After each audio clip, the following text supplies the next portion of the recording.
Hare Krishna. So welcome. This is our third session. Fourth session. So last time we ended with the story of the three disciples of Ayodhya, how they were. Yeah. Aruni or Uddalak, Upamanyu, and Veda. Three disciples. What is that Uttanka story? Uttanka is a disciple of Veda. So today we'll talk about Uttanka. So we just briefly saw how pleasing the Guru was so fantastic that Guru put them in a difficult situation to teach them a lesson, and then was able to bring them out.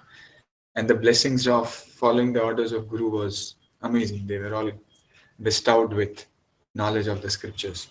So today we go into the story of Uttanka. It is important because he has a connection with Takshak. Okay, so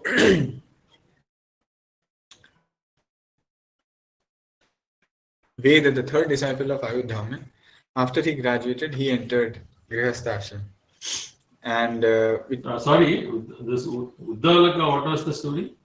Uddalak or Aruni, Ayodhya had sent him to stop the flow of water into the fields after the rains by. Uddalaka is only called Aruni. Yeah. He was called Uddalak because when his guru called him, he broke Uddalan. Uddalan means breaking. So he broke the boundary at the edge of the fields and came out to his guru. That's why he did Uddalan. So his guru gave him the name Uddalak. While he came out, Uddalan means to break something apart. That's why he's Uddalak. So the third disciple, Ved, he had. Before that, Upamanyu, what was the story? Upamanyu, the story was the guru telling him not to eat, and then slowly and steadily it kept on getting difficult. And finally, he took the leaves of and then he became blind and all. He got blind, yeah. Okay, so shall we? Yes. Okay. So he entered Grihastha Ashram. Ved entered Grihastha Ashram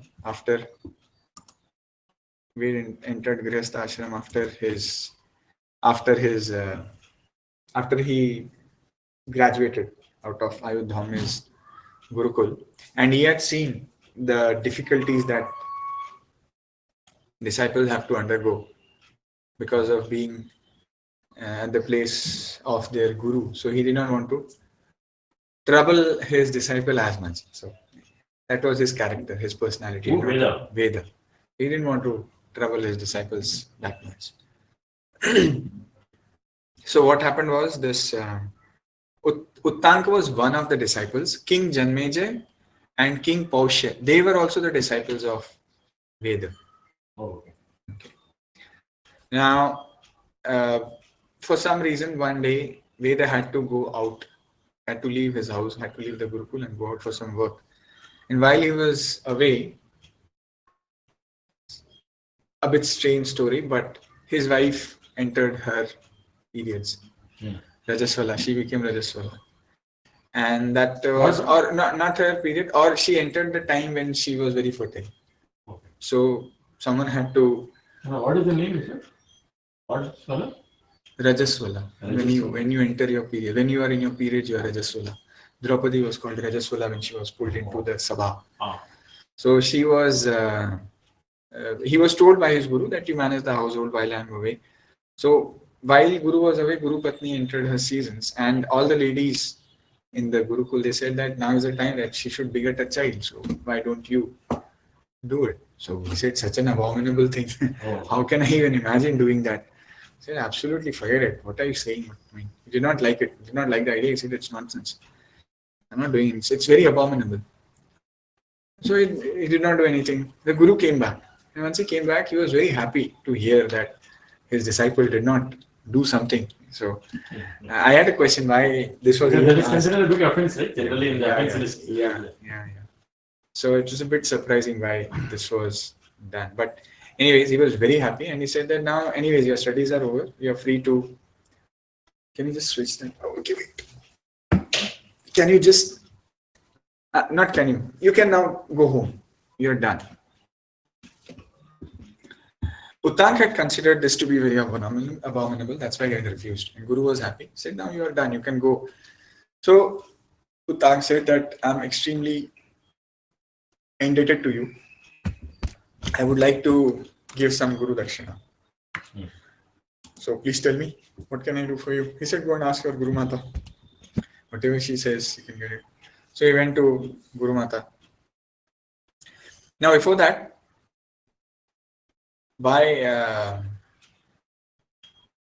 it is said that this process of education, there are two stakeholders involved primarily, the Guru and the Shishya. The Guru has to teach, the Shishya has to learn. Both have to do their task according to Dharma. Either of them not doing it, it is said that they attain to death, premature death. If you don't do your Dharma as a Guru, you don't do your Dharma as a Shishya, you attain to death. Everyone has to die, but you attain to a premature or early death. So here Veda and Uttank are glorified that they are very good examples of doing their daitva, adhering to the Dharma of a Guru and Shishya very nicely. So he went to his Guru Mata and asked, what can we give? So she said, I want the earrings of the queen of King Paushya. And Paushya happens to be Veda's another disciple. Uttanka said, fine. But then Guru Mata said, I want it within the next 4 days. Because at the end of the 4th day, it's a very auspicious day, 4 days from now. And I want to feed the Brahmins. And I want to feed them with the earrings, wearing the earrings. So I want the earrings by then so that I can do it. Uttank said, fine, I'll go and get it. Earring of what? Paushya's queen's earrings. Paushya is another disciple. Janmay and Paushya are disciples of Veda. Uttank immediately left, started walking. And while he was walking, he saw a big bull. And on top of the bull, he saw a big man sitting. And as he was going, the man said, the bull passed dung. So the man said, eat this dung. The man told Uttank, eat this dung. He said, what? Why should I eat the dung? He refused. So then the man said, no, your Guru had also honored this. So you should also honor. Eat this dung, I'm insisting. So then he ate the dung, right? And then he was in a hurry because Guru Mata had given him 4 days. So he had to go, take it and come back.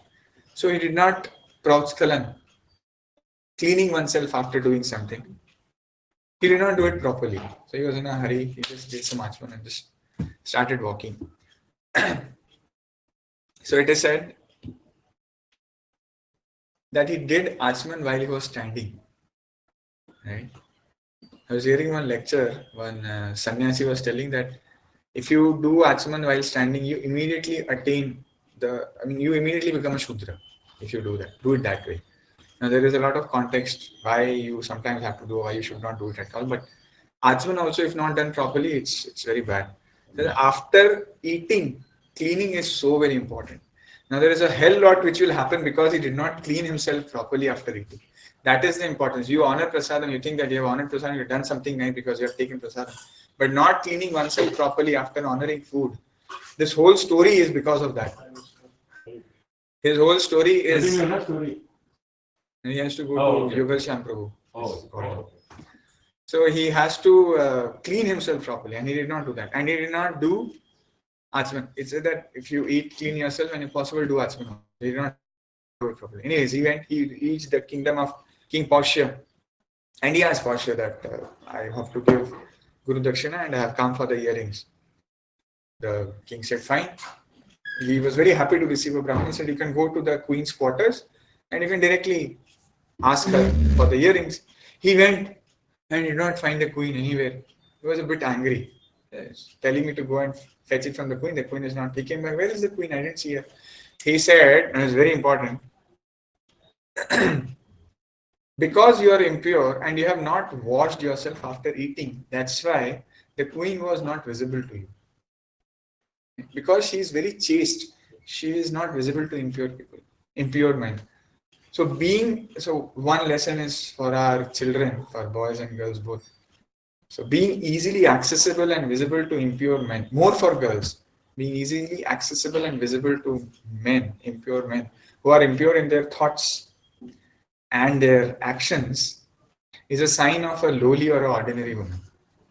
You you come into the you become visible, or you come into the gathering of men who are impure in their thoughts. Now we can understand all the various kinds of ladies that we see in the glamour industry and entertainment industry and everywhere else. If you become visible to such men, then you are considered to be a man. So the fact that he did not wash himself properly after eating, the queen was not visible to him at all because she's so chaste. So he said, "Yeah, sorry, I did not do it properly." He agreed that did not do Achman properly. Now there, after that, it's explained how you should do Achman. So there are 7 rules. I mean, 7 things that you should remember. One is you should not do Achman while standing or moving. Second is you should do Achman while you're facing eastward. Third is you should be sitting on an asana and do Achman. Fourth, you should recite the mantras which touch the heart. Whatever is the mantra you're reciting, it should touch the heart. That means you should recite them very sincerely, not that in a hurry to just recite and move on. And the water that you take should not be contaminated with foams or bubbles. Very, very basic thing. You should do it thrice. And finally, once you are done, you should wipe the mouth with the bottom part of the thumb and touch the eyes, nose, and other sense organs with fingers having water on them. That way, anyways, that's part of it. Right? So this is how you do Achman. So Tanka agreed. Yes, I also heard Achman we should do normal water. It should not be warm water. Yeah, Achman is normal. Correct. It's a long way. Yeah. So after Achman, once he went inside, he was able to see the queen. So now then he saw the queen, he said that I want this.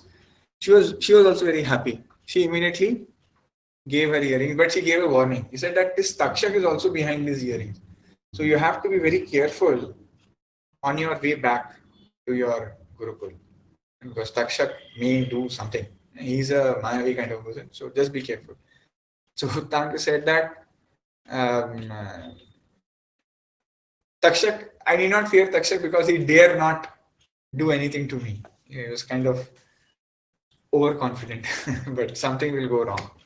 And he was about to leave. Immediately, King Paushya said that, I want to do Shraddha. Can you just stay back?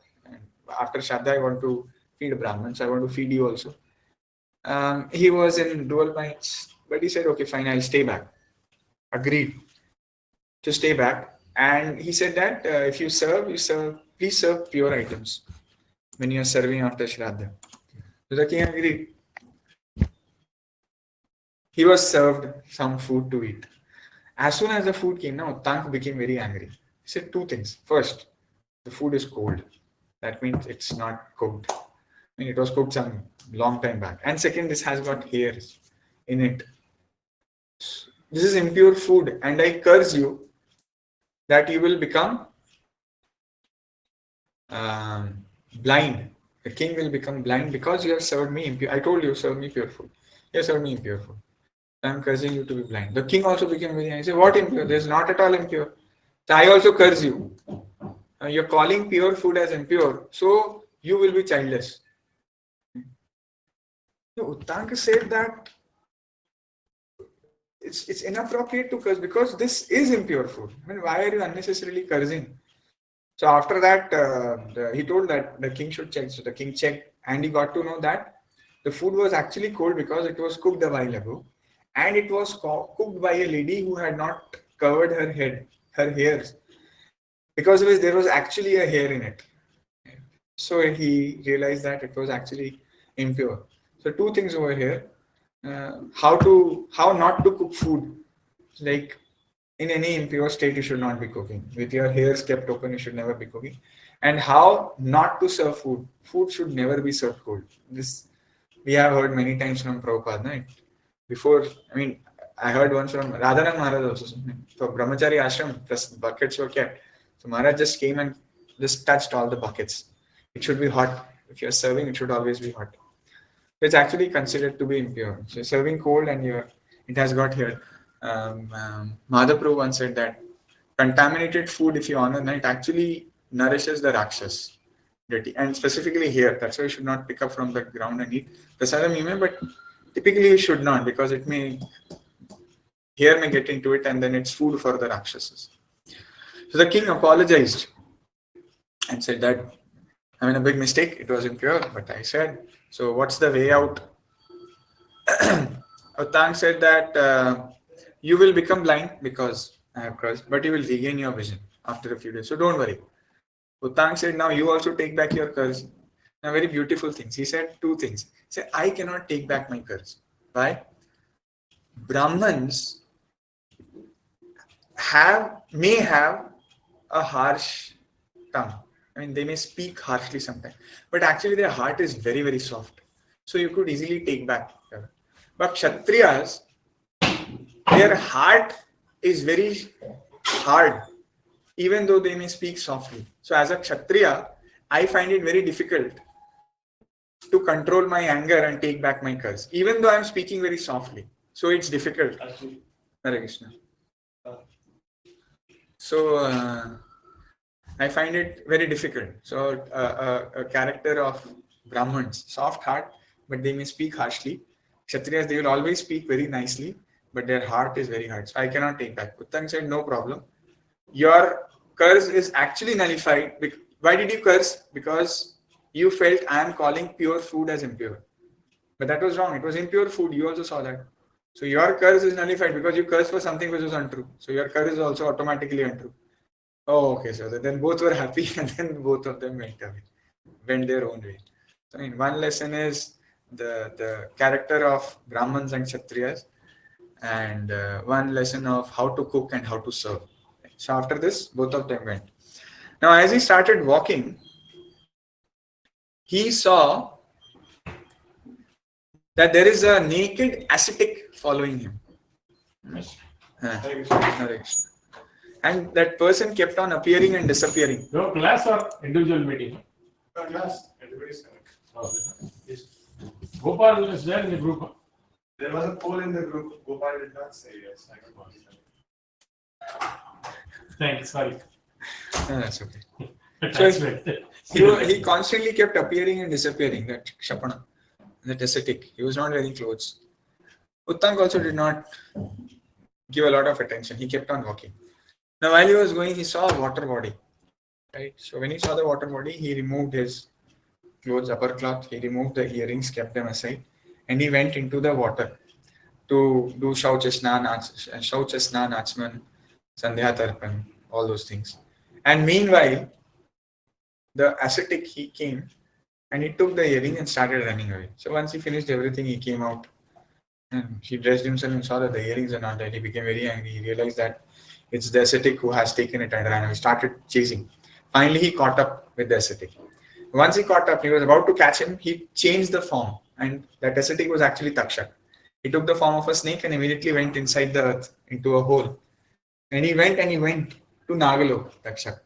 Now this guy had Uttang is a Brahmin. He doesn't have anything with him, no weapons, nothing. So he took a stick. He started digging into the hole to reach the snake. By the time the snake has gone, Indra was watching all this. So he took pity on Uttang and he ordered his Vajra that you go and enter the stick which the Brahmin is using. And that way he'll be able to dig. Otherwise, he'll never be able to reach the place where Takshak has reached.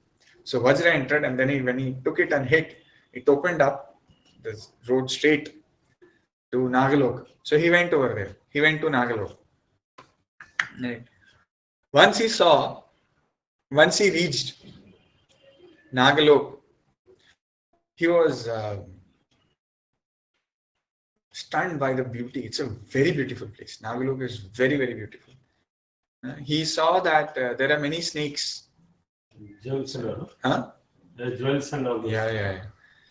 He saw the Nagas and he saw their king, and their king's name was Airavat. Right? There are many snakes which live next to Gangaji. Airavat, a few facts about Nagalok and Nagas. Airavat walks like a king in the effulgence of the sun, and he has a brother whose name is Dhritarashtra. And Dhritarashtra shines with Suryadev. He goes around with Suryadev, and they are followed by 28,000 Nagas who become the reins of the chariot of Suryadev. So the Nags only become. So Airavat walks in the sunshine. He likes the company. Dhritarashtra's brother is with Suryadev, and the Nags are the reins of the chariot. Takshak also resides. I mean, he's also a Nag. Takshak actually resides in Kurukshetra and Khanda forest, which we'll get to know when the Khanda Van, not a Prastha. So before it became Prastha, it was Van. Prastha means what? Prastha means a place where you have built something. So Khanda Van. So he was in Khanda Van. Yeah. So it became Indraprastha. So he lives over there, and Takshak has a brother called Ashwasen. And both of them stay on the banks of the river Ikshumati. Ashwasen only that there is one who comes to Karna, no? That is Ashwasen. I don't know, sir. There is some story, no? Lakshaka, some relative gets angry and he comes to Karna's bow. Arrow. Something like that. No. So then Takshak and Ashwasen, they stay, and Takshak's brother is called Shrutasen. Right? And Shrutasen actually wants to become the king of Nagalok. So that's why he also stays in Kurukshetra and worships Suryadev. That is his inner desire. So he glorified everyone. So these the 4-5 points that I said, they come from the glorification of the Nagas by Uttanka. After all this, still Takshak doesn't come. He doesn't see where is Takshak. So then Uttank saw two beautiful women who were working on a handloom and which had black and white threads, which had the wheel of the loom had 12 spokes, which were being turned by 6 boys. And standing next to the loom was a man, very beautiful man.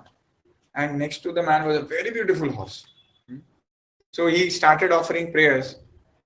The wheel of the loom is actually the Kala Chakra. It has got 24 divisions, the 24 houses in which the moon moves. The two maidens represent they are creating the universes. Universes getting created. They are stitching cloth. They are actually not stitching cloth. They are stitching. They are making the cloth, which is nothing but the universes are getting created. And finally, the man standing next to the loom is actually Indra, and the horse next to Indra is Vaishwanar, his horse. So after all the prayers, Indra was very pleased, and then he asked that it's actually Indra. So Indra asked, "What do you want? What happened?" So he said that, "May all the Nagas become subservient to me." Uttank told Indra. Indra says, "Fine. So for this, you have to blow into the anus of the horse. Once you do, and his earrings also. He wants the earrings also. So once you do, we'll see what happens." So he went and blew into the anus of the horse. And as soon as he did, fire and smoke started emanating from all the pores of the horse. And this scared Takshak, and he came out of his house offering Uttank the earrings. So he got the earrings. Uttank took those earrings. But now imagine, he had left 4 days back. Actually, 4 days have passed. And he has to reach on the 4th day so that his Guru Mata can serve. So he was very scared. He said that, "How will I reach? I now have got the earrings. Thank you very much. From Takshak I have got it. Now what to do? How will I reach?" So he said, "Okay, fine, you can take this horse." Indra says, "And this horse will take you to your Gurukul." Meanwhile, the Guru Patni, Veda's wife, she was very angry. She became very angry because she wanted to serve the Brahman wearing those kundals. Uttanka had promised and he has not. She was ready to curse. But, before the 4th day gets over, before she has to serve, he turns up. And then he actually reaches in time. And then Guru, Veda asks him, why are you delayed? You just came, just in time. You came just in time and Guru Mata may have cursed you. So Uttank told the whole story, whatever. Then Veda explained everything to him. So the two women were Dhata and Vidhata. The black and white threads which were used by them was day and night. So universe is created by day and night. That's why they were using it to create universes. The 6 boys were the 6 seasons. The 12 months were the 12 spokes. Year was the wheel. Year was the wheel. The man was Indra. The horse was actually Agni. And the bull whose dung Uttanka had eaten was Airavat, the king of the Nagas. So when he had gone, he had seen Airavat also. And the man sitting on the bull was Indra. And because he had eaten the dung of Airavat, when he reached Naglok, the poison of the Nags did not affect him. Otherwise, he would have died. So everything was kind of planned. So that eating that dung saved his life. Now, Uttanka, after all this, the arrangement was you give the ear and then you're free to go home. So Uttanka left. Guru Patni was happy. Guru was also very happy. But he was extremely irritated with Takshak now. So he went straight to Janmejaya, another disciple of Veda. And then he went, he reached Hastinapur and met Janmejaya, who had just returned from winning Takshashila. Now you remember when he got, Janmejaya got the son of Shrutashrava, Somashrava, to be his Purohit, to do the yagya so that he gets released of the curse of Sarma, the dog, the bitch. And he told his brothers that you have to listen to Somashrava. And then he went for a military expedition. He had gone to win Takshashila. So now he has come back. And Uttanka has also come back. And once he comes back, he tells the king that you should avenge the death of your sinless father from this Takshak. So that what happened? That Shona curses, right? Because you are unnecessarily. What did he did? Sarma. They chastised and beat her son, Sarmeya. So she cursed, the bitch cursed. And they were very unexpected. Cursed Janmejaya and his brothers. What she cursed? That unexpected difficulties will come upon you. So he wanted to get away from it. So he went to Shrutashrava, an ascetic, Rishi Shruta, and then requested, can you become my Purohit? He said, I won't become. Somashrava will become your Purohit. But he has one condition. Whenever a Brahman comes to ask for something, he will give. If you're okay with it, fine. He said, fine. So then he told his brothers to listen to this, whatever Somashrava tells them, and then to glorify the following of the instructions of the Guru. The story of Ayodhya and his 3 disciples were told. Why it is so important to listen to the Guru. And this again connected to the story of, through Uttanka, it again connected to that. So it served 2 purposes. Right? So that story, Vasudeva only narrates or it is told by Suta Goswami. Suta Goswami. Okay. So now he tells, actually there was a Brahman when Takshak was coming, there was a Brahman called Kashyap, and he wanted to come and tell Janmejaya, warn about Takshak. That story will come, I think, later on. But Takshak was very smart. He said a few things and he turned that Kashyap Rishi away. So Kashyap never came to Janmejaya to tell him that something like this is going to happen. So he told, Tanga told this also, that one person was going to come and warn your father. Takshak drove him away. Hence, now you conduct Sarpa Yagya and kill all the snakes. Janmejaya became very angry on hearing this. So from here we understand that this is the time when Janmejaya actually gets to know that his father has been killed by Takshak. Because all the while he was away in Takshashila. Now he has come back and now he gets to know. And then he asked his ministers about his father's leaving the body. Tell me the whole story. So they told him and he was overcome by grief. And this is the time, of course, this is the time when he got to know about his father's death. And this is the time when he decides to do the Sarpa Yagya after listening to the story. Okay. Now there was one more thing, the story where we saw Uttanka cursing Paushya and Paushya cursing Uttanka. Now many times we'll see that people are cursing each other very frequently. This next story only, Bhrigu will curse Agnidev and Agnidev will not curse Bhrigu. He will control himself. He'll do something else. Now why we see this cursing happening so often? It's a very cruel and hard-hearted thing to do, cursing someone because that person has not done something. And typically you'll see that the curse is by someone who is superior to you in some form, age, ashram, varna, whatever. Some way he is superior to you. Right? So why are all our Gurujans or Shreshthajans so eager to curse? Actually, it is to minimize and quicken the reception of the reaction of an act violating the instructions of the Guruji. Because you have violated what they wanted. So you are going to get a reaction. Right? When will you get it? How will you get it? Why to delay it? So it is not actually Shrapa, it is their Ashirvad. Quickly you get That's why it is said. Even when we are reading this recently, the Vijayendra Moksha also, Prabhupada has mentioned they are the same. You generally hear their curses also blessings. So this is one way. It is actually Ashirvad in disguise. And sometimes Gurujans have they predict they make the reaction instead of unpredictable, make it predictable. Quicken. I mean, you never know. When will that Sanyog come? Everything will fall in place, and then we'll get that. Immediately you get the result and you finish it off. Right. So sometimes Gurujans have to be heavy with those in their care for the benefit of those for whom they are caring. It is for their benefit. The Guru becoming heavy is for their benefit. Always be good, never to chastise or reprimand. This is not the Sanatan concept. Like, nowadays we hear sometimes the other extreme. But the current generation feels that our parents are too strict with us. Now we have to go to the other extreme. We will never chastise our children. We'll never be hard with them. We'll just ask them, would you like to do this? If they say no, okay, fine, no problem. We will figure out how to do it.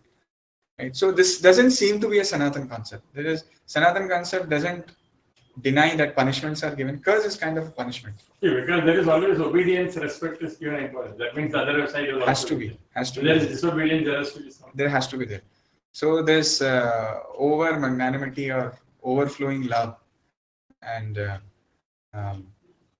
condoning everything which someone is doing is not actually Sanatan. So this is true for all those who are teachers and all those who are parents for them. And someone who is in that position and sometimes. Also, in our times, I remember I was telling teachers and all used to have that this. And we never had any ill feeling towards that teacher. Actually speaking, seriously, Right. I remember maths teacher and they'll come with this one. They always, with one. I know that bamboo this one. Right? Yeah. They all used to have. Yeah. I also. My parents never fail. If you go and complain that my teacher, you only must have done something. Why else will the teacher be? And teachers are also, I never don't remember anyone having no hard feelings, no ill feelings, nothing. We always are very respectful. So, anyways, I mean, they may. I mean, you will see. And parents also. Yeah, Dhapa, left, right, center. Yeah. Now they will say I that you are taking out then my brother, because he did it. My mother gave me such a thing, and I got blood in my eyes or something. And then she had put that some coconut. Now they will say the parents and the teachers take out their frustration on the child. That's why they beat. Anyways, all said and done, this is not being so mollycoddling, they call it. No? It's being so soft with those who are under your care. It's not a Sanatani concept. Of course, at the same time, we are not saying that you beating them left, right. I mean, we are very reasonable. Always, See, such things will happen only sensible people. This is abuse. This is called an abuse, child abuse. We have become almost like Western countries. My wife was joking. Gopal is doing parent abuse. He was just very nice what he told. Anyways, with this we end the third chapter. This is the only chapter in Paushya Parva. Paushya Parva was the third. Paushya means what? King Paushya. We heard the story of King. That's why this was Paushya Parva. Right. So now we go to the next Parva. We have some time, so we'll move on. The next Parva is called Paulom Parva.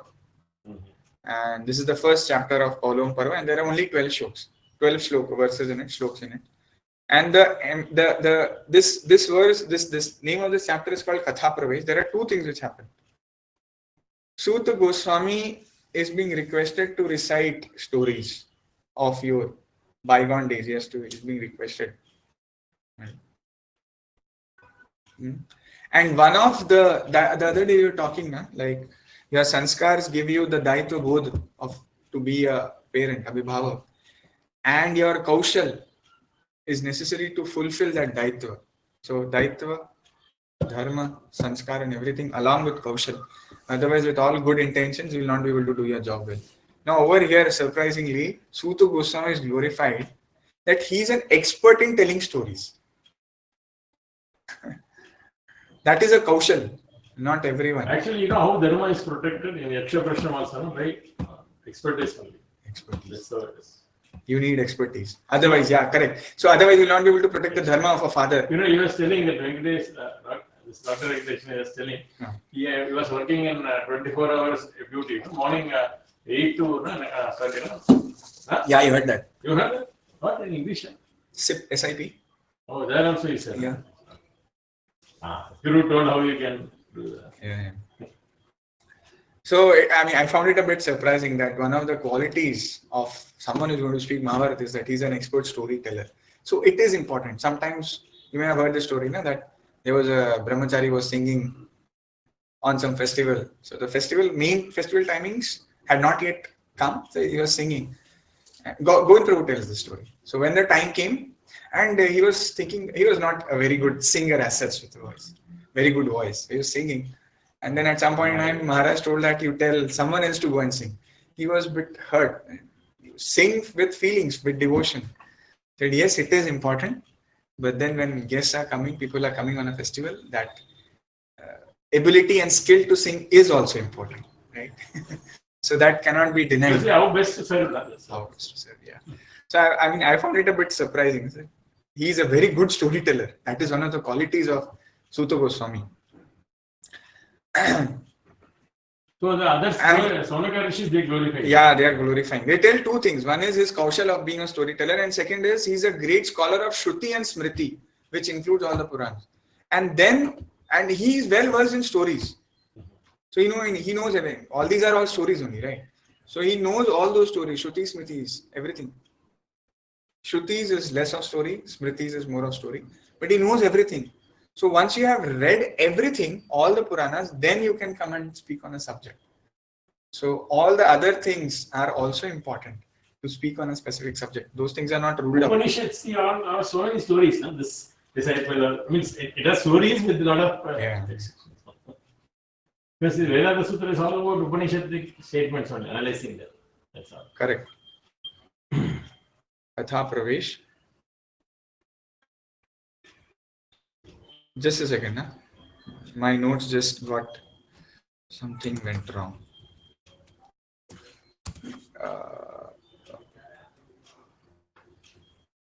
Just give me a second.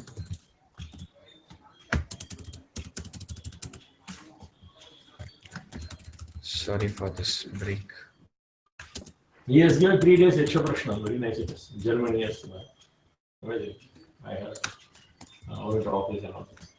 Dr. Venkatesh. Okay. Now there are questions which Shaunak Rishi asked them. He asked them 2 questions. One is, he asked, have you studied Puranas like your father? Roma Rishi, have you studied like your father? And second is, describe the Bhrigu Vamsha. Suta Goswami responded that yes, I have studied from my father. He actually said I have studied from my father. And second, he starts describing the Bhrigu Vamsha, which comes subsequently. The genealogy will come in the next chapter. And then he tells that Shaunak Rishi himself is a descendant of the Bhrigu dynasty. Now, it's a bit surprising why suddenly Shaunak asks about Bhrigu Vamsha. It's because he himself is from Bhrigu Vamsha. And then Bhrigu Vamsha again connects to Sarpayagya in one form. When we go ahead now, one of the forefathers, one of the descendants in Bhrigu. Bhrigu is son of Brahma. Yes, Brahma. So we'll come to that genealogy. So there is a connection to Sarpayagya again. And Shaunak himself is from Bhrigu Vamsha. For these 2 reasons, he tells that now tell me Vamshavali, Bhrigu Vamsha. Right? So Vamshavali is Bhagavatam everywhere is. I think one of the main things in Puranas is that Vamshavali. Yeah. So with this, the fourth chapter comes to an end. So this is the 4th chapter of Mahabharat, 4th chapter of Adi Parva, and the 1st chapter of Paulom Parva. With this, it's a very short, only 12 verses. Then the next chapter, 5th verse of Mahabharat, 5th chapter of Mahabharat, 5th chapter of Adi Parva, and the 2nd chapter of So this Paulom Paushya Parva. Upaparva. So we are in Paushya Parva, Paulom Parva currently. Now there are 2 things in this chapter, 2 things. One is the genealogy, And second is, there is Paulom, a demon who attacks Paulom. Sorry, Paulom, not Paulom. The name of the Upaparva is Paulom, but there is a demon called Paulom, and Brigu's wife's name is also Paulom. So Paulom, the demon, attacks Paulom, the wife of Brigu, and there are some consequences because of that. So we'll come. So these are two things which happen. So now first, the genealogy. Brigu was created by Lord Brahma from Agni Dev in Varun's Yagya. In Varun Dev's, there was a Yagya happening. So out of Agni Dev, Brahma had created Brigu. Brigu's son is Chevan Rishi, who is also called Bhargav. Now Chevan's son is Pramati. Pramati's wife is Ghritachi, who is also an Apsara. Now Pramati and Ghritachi's son is Ruru. And Ruru's wife, Pramadwara, they have a son who is called Shunak. And Shunak's son is Shaunak. Okay. Okay. So this is the Vamshavali up to Shaunak, right?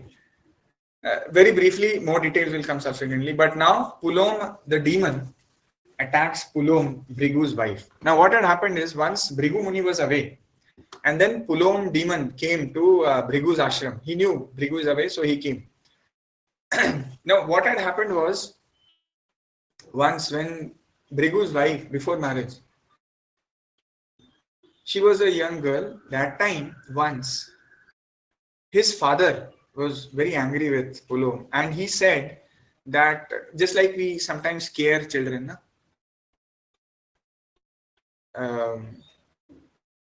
he was angry, and then he said that, "Oh Rakshas, take her, take my daughter Paulom."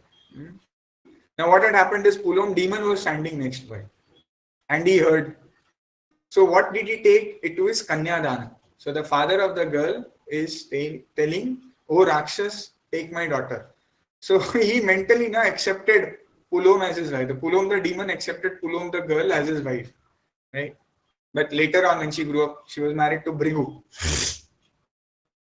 So this was an indirect marriage of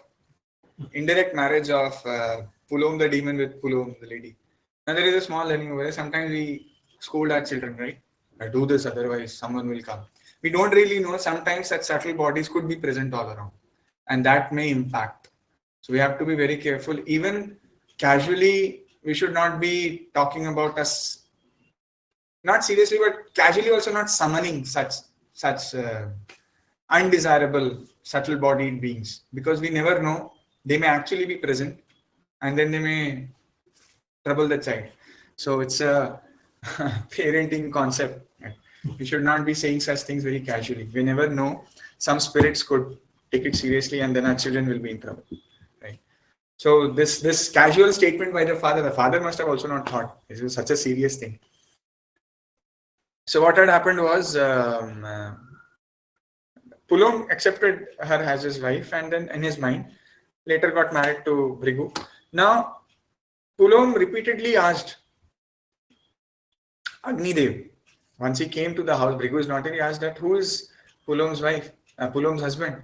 Now, Agni Dev, he confirmed that Paulom Rakshas is actually the original husband, because even though the marriage had not happened according to the rituals, but still, the father is giving and he's accepting. He's telling, "Oh Rakshas, take this girl." So accept. In the absence of rituals, Agni is telling, in the absence of rituals, it is happening. Now there are two things. One is, sometimes it may appear to be a bit harsh, but someone who is delivering justice over here, Paulom is asking, the demon is asking Agni Dev, is she my wife or not? Now he has to do justice. Sometimes giving justice now is has to be done impersonally. I mean, you don't really consider the person for whom you are delivering justice. You just go by the rules and regulations. Sometimes it may appear to be rules apply in a very impersonal manner, and sometimes they appear to be harsh. And a good king actually may appear at many instances to be harsh to different set of people, because he is just going by the rule book. He is not considering who the person is. Right? Those who are in positions of responsibility, they should, or they actually go with upholding the rules as against doing things which are agreeable to others. Very important quality for those. Few things. So, really. The next is being a leader sometimes actually very tough. It's not an easy job, right? Because you don't always get what do you call roses. Sometimes you get brickbats also.